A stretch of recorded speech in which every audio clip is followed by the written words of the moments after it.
Hello and welcome, this is Eagle Eye 621, and what you see behind me is going to be a little bit of Minecraft magic. Now I assure you everything is 100% vanilla, there is no command trickery of any kind. So what do we have? We have a diamond block with a button on it, and a sign telling us to press the button, and I am a sucker for signs, so what is going on with that? And that's a little bit of a troll that you can do with some ghost blocks that you can generate in Java 1.17. I'm going to show you how to do that on a small scale, on a large scale. But before I do that, if you could take a moment to scroll down and hit that subscribe button, ring that bell, it would be greatly appreciated, helping me reach 50,000 subs. And, tell a friend to do so as well. So this is actually the machine that we are going to be generating for our tiny little troll versions. And the materials, as you may be able to just tell from that, is a sticky piston, a dispenser, a bucket of powdered snow, and a button. You only need the one button, and then some blocks to help you craft, and then some things in order to get some ghost blocks. So let's just get a little bit off the ground.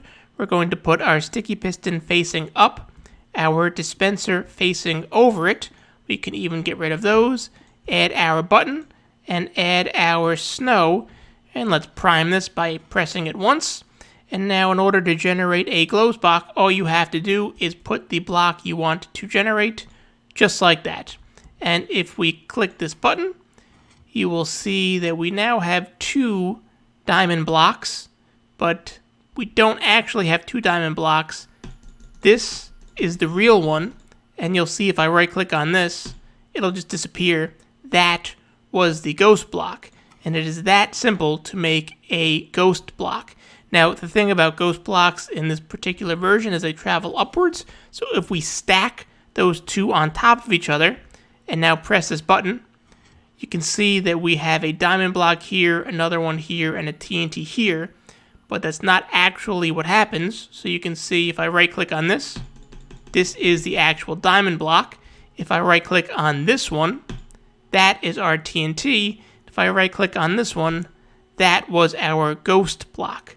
So you can see what I did for that little troll right there is to stick a diamond block and a TNT block just like this. Make that as our ghost blocks. Now we do know that this one is TNT. So I can actually just come here and try and place down a button, and that button replaces that former ghost block, and we have what looks like a diamond block. Even on our F3 screen, it tells us this is a diamond block, but it is actually a block of TNT, as you can see as we blow this up. So what if we want to do this on a much larger scale? Say, make a wall of them. And if we want to make a wall, we can do something that looks like this. And you can see that we just have a wall of diamonds being generated. Those are all ghost blocks. Don't get any ideas. It's not a real dupe. It is just a fake block. If I right click on them, you see they will go away. And we can also make a floor, something like this. You can see if I turn this on, you can see we are now making a floor of diamonds. And there are actually legitimate uses for ghost blocks. Mobs will not be able to pathfind on them. They'll walk into them and actually just jump off the side. So no need to worry about that. You can make essentially a path where the player can walk through where a mob can't. But do be aware, if you are on a server, this will activate some of the anti-fly hacking. You may get booted from this. So check with your server admin before you do this, because if anybody was not in the loaded chunks when this was generated, as in within the render distance, then they're just going to see a person that looks like they're flying when actually you're just standing on these ghost blocks. So let's see how we're going to make them, and we're going to use the things in this chest right here. And this top row is what we're going to need. We're going to replace one of these blocks with our target block, and you'll see why as we go along. This is going to be our clock, this is going to be our mechanism, and then this is what we're going to use in order to just make our ghost block. We're going to make diamond ghost blocks. Let's get those into the inventory and get started. We're going to get started by just putting down a block like this, and we're going to put a redstone torch on it. We're going to have 1, 2, 3 observers facing just like that. Some quick counting with Eagle Eye 621. Our sticky piston facing up just like this, and our dispenser facing over that sticky piston. And then we're going to have our 4th and final observer pointing just like that. And it's going to be pointing into a redstone lamp. And this redstone lamp is going to have a solid block so that it can transmit a signal right above this torch. And we're going to put our button just like this. We're going to replace this in a minute, but you'll see why. We also are going to need our 2nd sticky piston over this, just like that. And we are going to place a repeater here. This has to be on 3-tick delay, just like that. And our final torch, just like this. And now the block that first let's put our snow in here. And the block that we want to make our ghost block goes just like that. And now, whenever we hit this button, you will see that we have a ghost block being generated. And this is a repeatable process, clearly.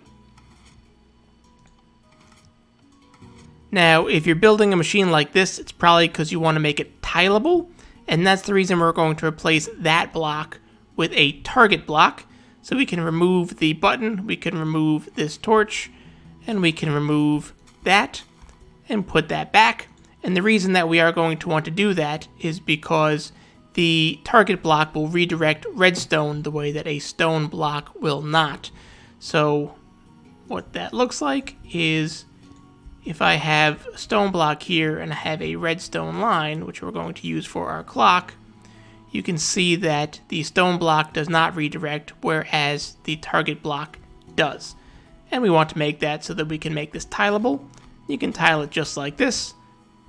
Take one screenshot right here if you need to make everything just like that.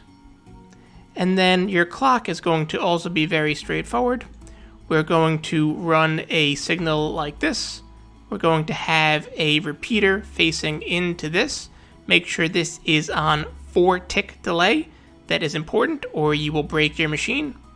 Then we can complete this circuit with our comparator, which is going to be on subtract mode by right-clicking on it, and our redstone dust, and then our lever, just like this.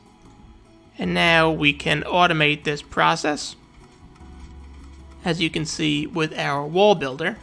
Now, if you want to instead make a floor builder, then what you can do instead, and sometimes you do have issues where the snow block will dispense if you turn it off incorrectly, and you're just going to have to grab it and place it back. Generally doesn't happen, but you can get very unlucky.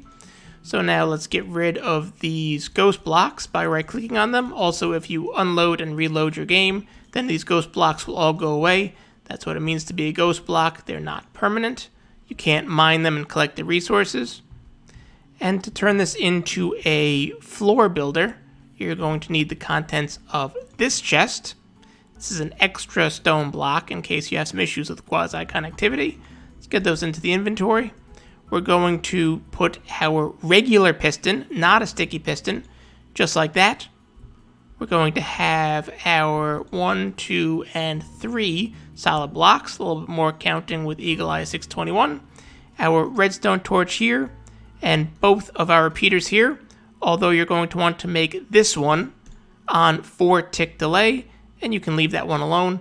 Now, if this doesn't extend and you're having some issues based on whatever version you're playing, you can stick that block just like that, and that will fix this. And now, when we turn this machine on, you can see that the regular piston will push that, and every so often it does eat some, but that's the issues you have with lag and ghost blocks, and it will push them all out and make a floor. And when you do run into your push limit, it will just start deleting the blocks. It does pretend to think that it's a regular piston with regular requirements, and you can turn it back off, and that's all there is to it. And you control your friends with floors that don't really exist, walls that you can shoot through, which for some interesting mini games. And if I grab, let's say, some perfect armor, tools, weapons, I'll have some links in the iCard to that, and grab a bow and a few arrows, you can see that you can actually shoot clean through these. They don't get stopped. It's because, again, they're not really there.